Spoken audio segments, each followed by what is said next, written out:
Hello viewers, তোমরা কেমন আছো? আশা করি সবাই খুব ভালো আছো। তো চলো কথা না বলে শুরু করে দিই আজকে বেসিক স্পোকেন ইংলিশ।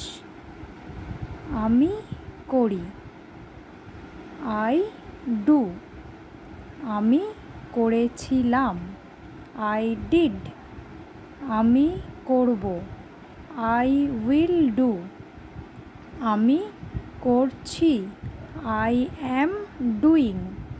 আমি করেছিলাম, আই ওয়াজ ডুইং। আমি করতে থাকব, আই উইল বি ডুইং। আমি করেছি, আই হ্যাভ ডান। আমি করেছিলাম, আই হ্যাড ডান। আমি করতে পারি, আই ক্যান ডু। আমি করতে পারতাম, আই কুড ডু। আমার করা উচিত, আই শুড ডু। আমার করা প্রয়োজন, আই নিড ডু। আমি অবশ্যই করব, আই মাস্ট ডু।